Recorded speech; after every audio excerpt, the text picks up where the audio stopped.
Olá, turma! Professor Clívio aqui com vocês para mais uma aula de biologia. E na aula passada, nós conseguimos discutir a importância da biologia para a formação dos alunos como cidadão. Esse momento ele foi fundamental para que nós possamos perceber que a biologia ela está intimamente ligada à vida de cada ser humano, né? Ou de cada ser vivo, melhor dizendo.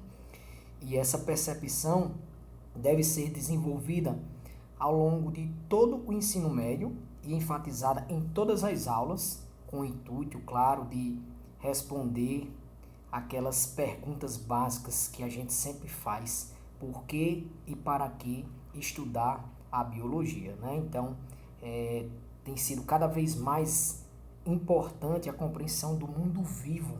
Por isso que é fundamental para a manutenção da vida em nosso planeta ter essa visão realista, não alarmista, na verdade, mas a prioridade agora é desenvolver em vocês o respeito à vida e o entendimento de que a sobrevivência da espécie humana ela está intimamente condicionada à sobrevivência de todas as outras espécies. Por isso, vai ser fundamental hoje a gente estudar um pouco de meio ambiente, entender melhor como o ser humano pode contribuir para a preservação do meio ambiente, né? Criando em cada um de vocês a compreensão de que, embora sejam apenas parte de um todo, mas que no capítulo de hoje nós possamos corresponder a uma parte com grande possibilidade de interferir no meio, e o que representa uma enorme responsabilidade, gente, porque essa preocupação hoje com o meio ambiente, ela é constante, certo? Então, por isso que o tema da aula de hoje é sobre a biosfera. A biosfera e a ecologia. Claro que nós vamos fazer uma introdução. Esse capítulo ele traz a ecologia por meio de uma visão geral de nosso planeta, destacando seus aspectos dinâmicos, mas também os conceitos fundamentais que nós vamos entender a partir de agora tratados por essa ciência.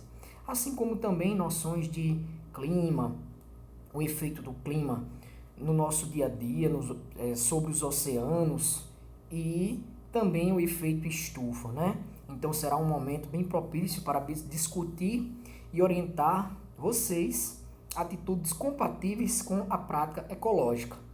Claro, estimulando e levando a nós todos a tomarmos uma consciência da capacidade que temos de melhorar o nosso ambiente. Então, além disso, nós também vamos apresentar os principais ecossistemas aquáticos e terrestres, né?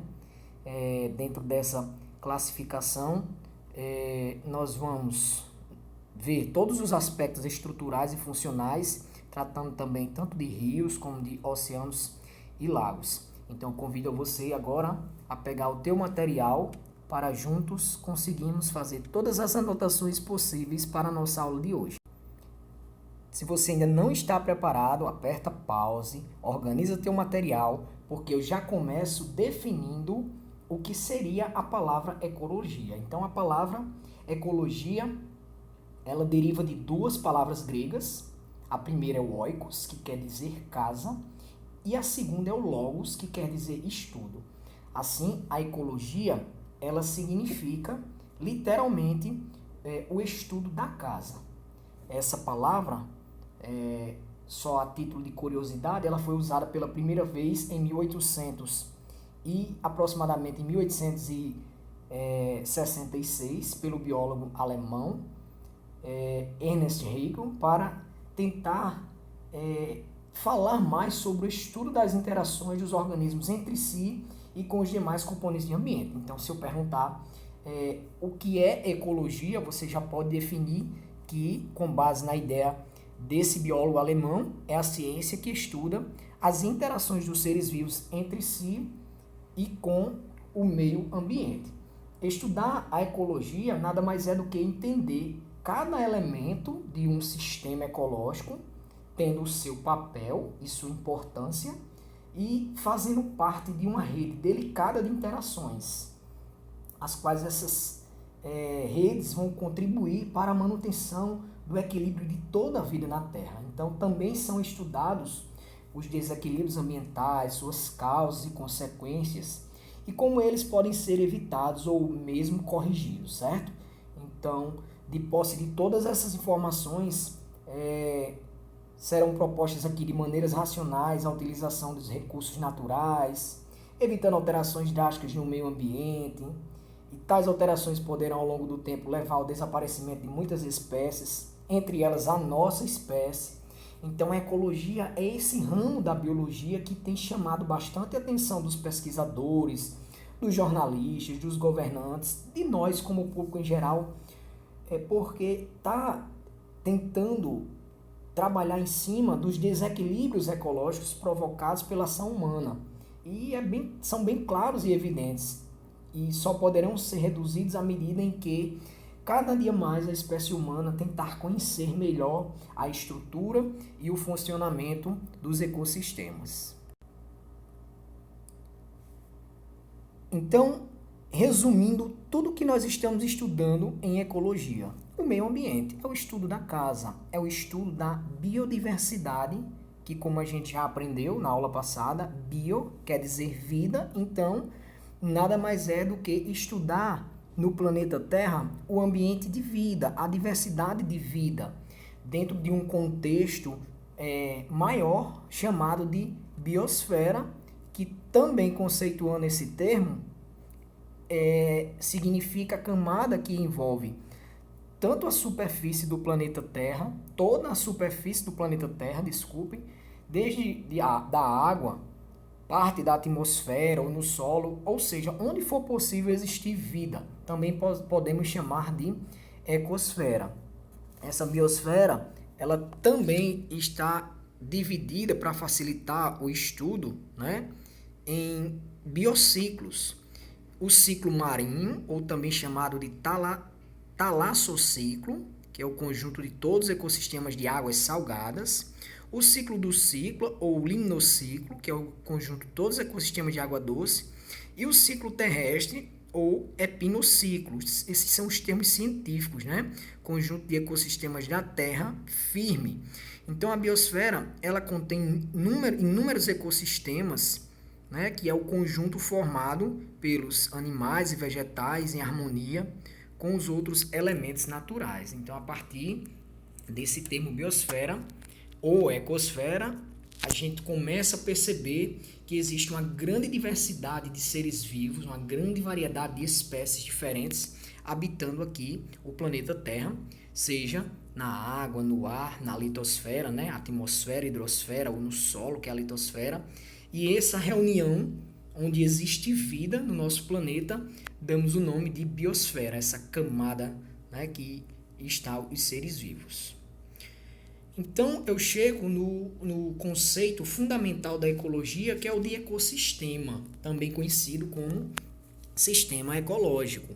Nada mais é do que o conjunto formado pelos fatores abióticos, que são os fatores do meio ambiente que não apresentam vida, que é a parte física, seria o solo, a água, o ar, mais os componentes bióticos, que são os seres vivos, os componentes que formam o meio que tem vida.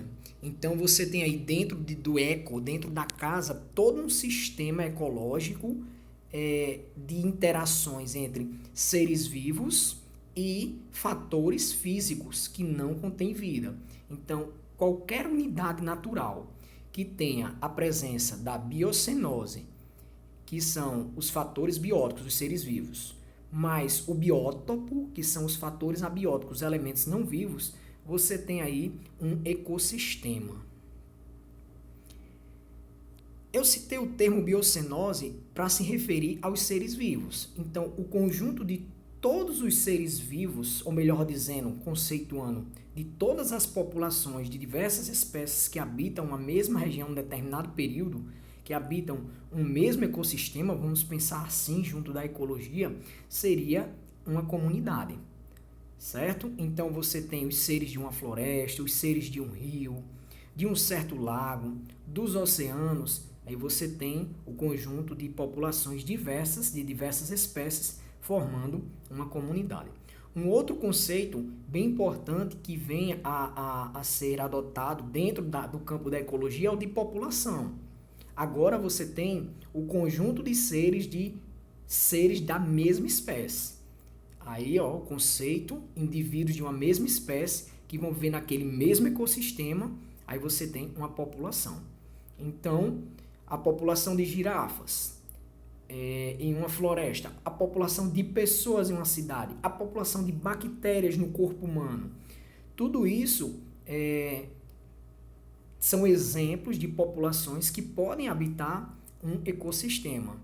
E o conceito básico, né, de todo o ecossistema é o de espécie, onde você tem indivíduos semelhantes.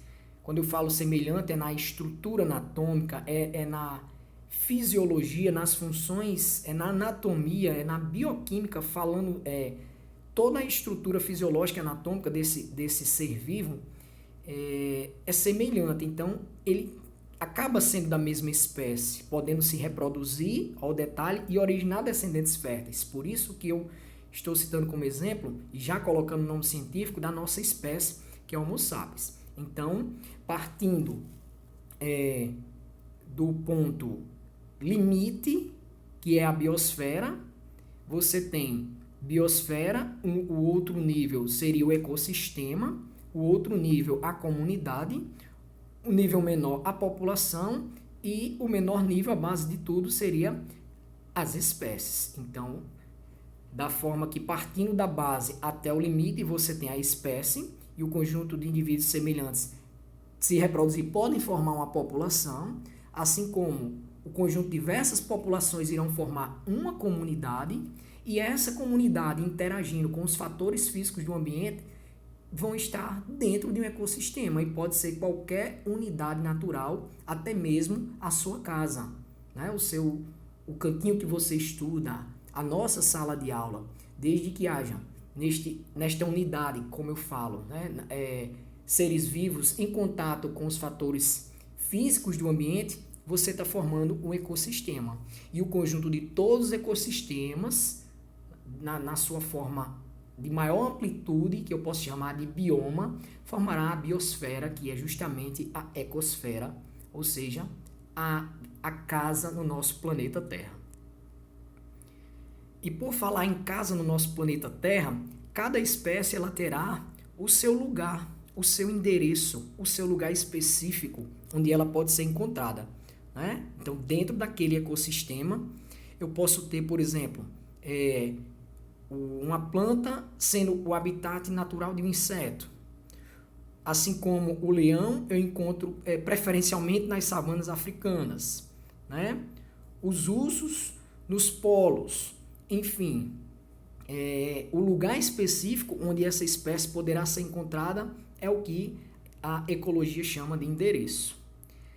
Então, para facilitar melhor a nossa compreensão, no planeta Terra existem vários habitats para cada espécie poder se adaptar às condições climáticas, às condições de alimento, de comportamento e de reprodução. E a gente dá o nome isso dentro da ecologia para isso de biomas. Então, na Terra nós teremos a tundra, as florestas boreais, as florestas temperadas, florestas tropicais, os campos, que são savanas e estepes. Então, esses são os grandes biomas terrestres.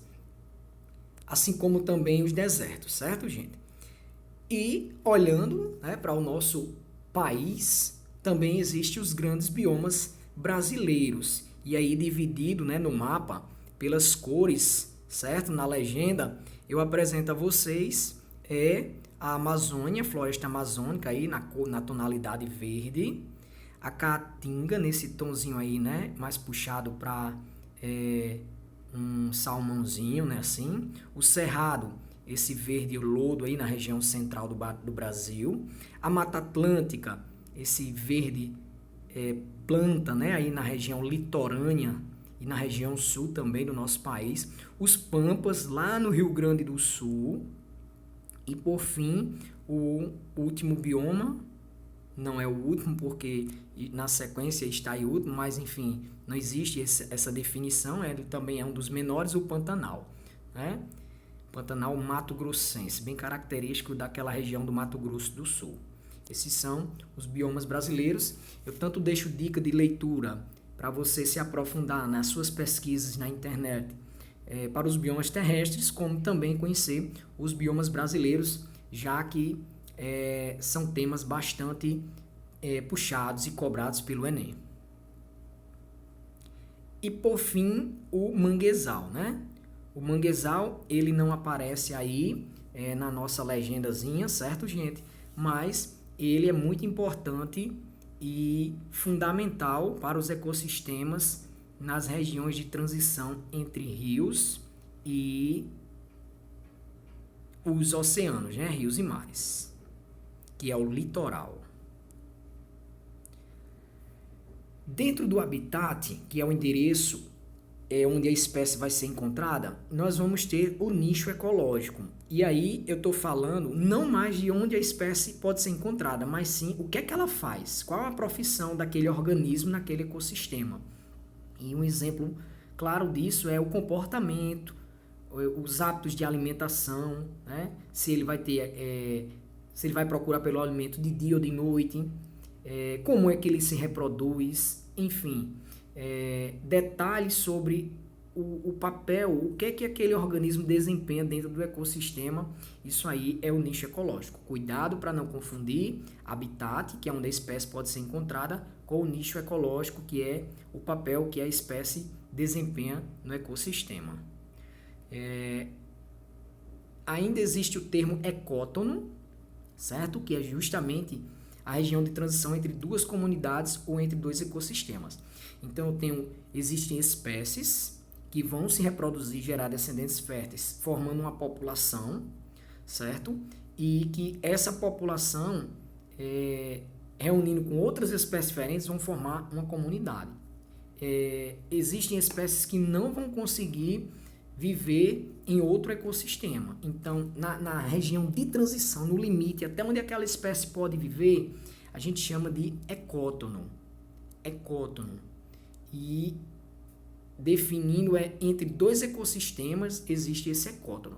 Por que aquela espécie não vai conseguir, caso chegue a passar para aquele outro ecossistema, sobreviver? Porque os nichos ecológicos em cada bioma, em cada ecossistema, ele é diferente. O clima muda, o tipo de vegetais para fornecer o alimento para eles muda, os predadores podem ser diferentes, então existe toda essa questão de adaptação da espécie com o ambiente. Então o ecótono ele serve para nos mostrar o limite até onde aquela espécie pode ir na transição, na luta pela sobrevivência. E aí um exemplo bem prático no nosso estado é justamente aí a foz do rio Potengi, né, o encontro com o Oceano Atlântico ali na Ridinha, na Praia da Ridinha, praia urbana da nossa capital em Natal.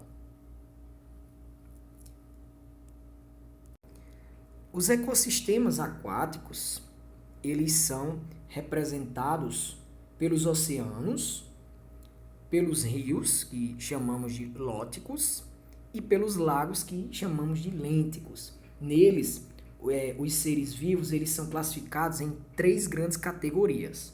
O plâncton vai compreender todos os organismos, geralmente microscópicos, que vivem em suspensão na coluna da água e são passivamente carregados pelas correntezas.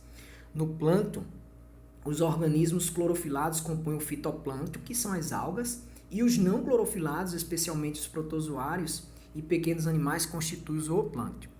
Um segundo critério de classificação é o termo nécton, que compreende os animais nadadores ativos que vivem na coluna de água, como é o caso de muitos peixes. E um terceiro termo é o bênton, que compreende os organismos que vivem em contato com o substrato de forma fixa.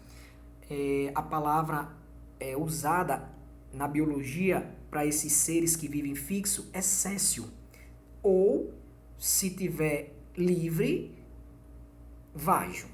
isso em substratos. É só para a gente entender essa historinha de Cécio ou Vágio. Um exemplo de Cécio são os corais e de Vágio, no substrato, são os caranguejos, né? Deslocando-se livremente. Agora vamos falar um pouco sobre a atmosfera e o modelo de circulação de ar no nosso planeta.